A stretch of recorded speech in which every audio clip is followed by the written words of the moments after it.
Mummy पहाड राम्रो कि तराई राम्रो? मलाई त पहाडै राम्रो। पहाडै राम्रो हो। तराई त साह्रै बिजोग रहेछ होइन? तराईमा यो गर्मीमा गर्मी, जाडोमा जाडो। मलाई त बरु पहाडमै सजिलो, भैँसी पाल्ने, दुध दुहेर खाने। बहुत दुःख गर्नुहुन्छ होइन? कति दुःख गएर हुर्काइयो र अहिले यस्तो आएर फालिन पर्यो। यहाँको सुख सुविधा भन्दा बढी त्यहीँको उकाली ओह्राली राम्रो होइन मम्मी? उकाली ओह्राली वहीँको राम्रो। त्यसले गर्दा स्वास्थ्य पनि हुने होइन? तपाईँहरू त घाँस काट्न जाने बेलामा माथि माथि भिरमणि जानुहुन्थ्यो, हामी सानै थियौँ होइन? तल दिन जानुहुन्थ्यो, डर लाउनु थिएन त भिरमा घाँस काट्न?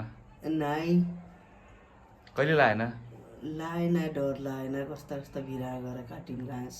अनि हामी त्यस्तो सानो घर थियो हाम्रो पाहाडमा, बाबा विदेश, हामी 3 भाइ उस्ता उस्तै। त्यो कसरी हुर्काउनु भयो नि तपाईँले? कस्तिर हुर्काउने, दुःखले हुर्काएँ। कति दुःख भयो, कति तिमीलाई हुर्काउँदाखेरि। पहिलाका इन्डियन आर्मीका लाउरेहरू त घर आउँथेनन् झ्याप्पै, पैसा पनि मान्छेसँग पठाउँथे। अहिलेका लाउरेहरूको त पैसा एटिएममा आउँछ। त्यो बेला नि एटिएमको सुविधा भइदियो त राम्रो हुन्थ्यो नि होइन? हुन्थ्यो, हुलकमा आउँथ्यो पैसा। हुलाकमा नि आधी खाइदिन्थे होइन? आधी खाइदिन्थे, 2500, 5000, कहिले धेरै आएमा 5000 आउँथ्यो, नभए 2500, 2000। त्यस्तो हो? त्यसतिर हुलकमा कता कता घुमेर गैराफाटासम्म नि पुगियो। हुलकमा पैसा हारे भनेर गैराफाटा त र उहाँ चिन्ने सुहारा हो त नि, त्यस्तो दुःख थियो। अब मामाको कुरा गरौँ। मामाकोमा पनि एकदम भेर सानोमा बहुत दुःख गर्नुभयो गल्लुआमा नि है? कति गरियो, कति हो नि। अहिले दाउरा दैलो दैलो थियो, पहिला कहाँ पुग्यो दाउरा खोज्न। अहिले त एउटा भिडियोहरूमा देखिन्छ नि, जङ्गलमा दाउरा फुकायो भने त जिपै लिएर जाने, ट्र्याक्टर लिएर जाने गर्छन्। त्यो बेला त बोक्नुहुन्थ्यो होइन? हाम्रो त बोकिन्थ्यो नि, केतुकीका दाउरा, थेउलेका दाउरा खोजिन्थ्यो। अहिले त घर घरै बुटाहान जति पनि गएर काट्छन्, मान्छे हाल्छन्। अहिले दाउरा चिर्न काट्न अनि गाडीमा लिएर आउँछन्। हाम्रो पाला त दिनभरि लाएर खोजेर ल्याइन्थ्यो। कति दुःख थिए, कति दुःख। अहिले त सुखका दिन आयो मान्छेलाई। ठिकै छ, अब जस्तो छ समयअनुसार चल्नुपर्छ। अब त्यसलाई पनि एउटा समयअनुसार चलेकै थियो, अब अहिले समयअनुसार चल्नुपर्छ। तराईमा आए पनि तपाईँले त यताउति बाख्रा पाल्ने, कुखुरा पाल्ने, घर वरिपरि यताउति गर्ने पनि गरिरहनु भयो नि? तर गर्मी त तपाईँलाई अत्याकै हुन्छ मम्मी होइन? गर्मी त गर्मीले त खान्छ। गर्मी त यति हुन्न नि, गर्मीले त कति हो कति हो। बरु जाडो ठिक लाउँछ कि मलाई गर्मी भन्दा। हो त नि, पहाडै राम्रो होइन? पहाडै राम्रो। आफ्नो घर जे खाइने हुने, जता हिँडिने हुने। गर्मीमा यसो गरे पनि निस्के सर्पको डर हुने। फेरि अहिले त त्यस्तो त हरेछ, घर आउनु मान्छे यति सबै यति आइसके। भरि गर्मी बढी हुने क्या अलि गर्मी। पहिला जस्तो त अब त्यस्तो सर्प लाउने, टोक्ने क्यार्ने त छैन। मान्छेले सबैले अहिले भरिसके। त्यही गर्मी बढी हुने क्या, गर्मी कहीँ गयो नि नहट्ने। त्यही त नि। अनि अहिले त घरमा अब लक्ष्मण आउँछ, लक्ष्मण रमाइलो गरिरहेको हुन्छ। कान्छी उता विदेश छ, अब सविता तपाईँ मात्र बस्नुहुन्छ। दिनभरि बस्न झ्याउ लाउँछ होला है?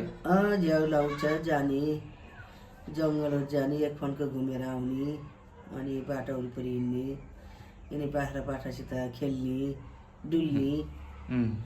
त्यही हो। कति सुतिराख्नु, कति टिभी हेरिराख्नु, हेर्दा हेर्दै आँखा पनि पाटिन्छ होइन? पाटिन्छ हेर्दा हेर्दै। बस्ने, हिँडिराखेको हात खुट्टाले हिँड्ने खोज्छ। जो स्वास्थ्य रहनुपर्छ, अब बिहान बेलुका हिँड्ने, आफूलाई स्वास्थ्य राख्ने। अहिलेको जमानामा चाहिँ भनौँ न, अहिलेको समयमा औषधि नखाने त मान्छे कमै हुन्छ नि? जति नै छन् औषधि खाने त अहिले त। हामी त उता हस्पिटलतिर गएर पनि चित्त बुझाउनु पर्छ के? हस्पिटलमा गयो भने कोही मान्छे कस्तो हुन्छ, कोही मान्छे कस्तो हुन्छ, तिनीहरूलाई हेरेर चित्त बुझ्छ नि होइन? घर बसेर नत्र भने घर छोडेर हिँड्ने भने त जति पनि देखिन्छ क्या। तिनीहरूलाई देखेर नि हुन्छ। अहिले रोक्न लाउने को छ र? अहिले त म सधैँ छु, राम्रो छु भनेर हुन्न क्या। त्यो के हुन्छ बरु चाहिँ रोग लगायो भने, पत्ता लगायो भने चाहिँ औषधि खान्छन् मान्छेले होइन? अब सधैँ छु, राम्रो छु भनेर नहुने क्या अहिलेको समयमा। अब हिँड्दा हिँड्दै मान्छे ढलेका छन् कति। अब रोग नचिनेर होला, औषधि नखाएर होला, मान्छे कति हिँड्दा हिँड्दै पल्टन्छ नि अहिले त। त्यही भएर कान्छीको याद आइरहेछ। कान्छाको याद त जति नै आउँछ नि के गर्ने। अब आउँछ 2 वर्ष हुन लागिसक्यो, कान्छी पनि आउँछ। अनि यहाँ सबै फेरि हामी बस्नुपर्छ, रमाइलो गर्नुपर्छ होइन। कान्छु अब आउँथ्यो नि गर अब के गर्ने। एउटा गीत गाउन सक्नुहुन्छ? एउटा गीत गाइदिनु न। सक्दिनँ मम्मीको यो हाँस चाहिँ कस्तो राम्रो छ क्या, दाँत चाहिँ कस्तो मिलेको। गाउन त सकि होइन। तर हाम्रो मम्मीको स्वर पनि कति राम्रो छ, पछि गाएर पनि हालिदिन्छु मैले। मम्मीले पनि कति मिठो गाउनुहुन्छ। मैले गाइदिन्छु पछि। अहिले सकि होइन, घाँटी रुवा खोकिला त्यही भएर पछि एउटा गीत हालिदिन्छु। अहिले सकि होइन, रुवा लाग्यो एक्कासी। रुगा खोकी लागिरहेछ, यो मौसम परिवर्तन हुन लागिरहेछ, चिसो पानी पर्यो, अब गर्मी लाउने होला नि। अब गर्मी लाउन लाग्यो नि, यस्तो चिसो भयो रुवा खोकी लाग्यो, त्यही भएर। ठिकै छ। अब समग्रमा के भन्नुहुन्छ त मम्मी? लास्टमा के भन्नुहुन्छ? सबैलाई के भन्नुहुन्छ? के भनौँ, मेरा छोरा छोरी सबैलाई राम्रो होस्, भगवानको कृपाले राम्रो होस्, कृपाले केही नहोस्, धर्म कर्म गर्नुपर्छ। मेरो आँखा वरिपरि केही सुन्न देख्न नपरोस्, मैले भोके नि मेरो छोराछोरीलाई भोग्न नपरोस्। ल त्यही हो। हुन्छ मम्मी। ल त छोरा।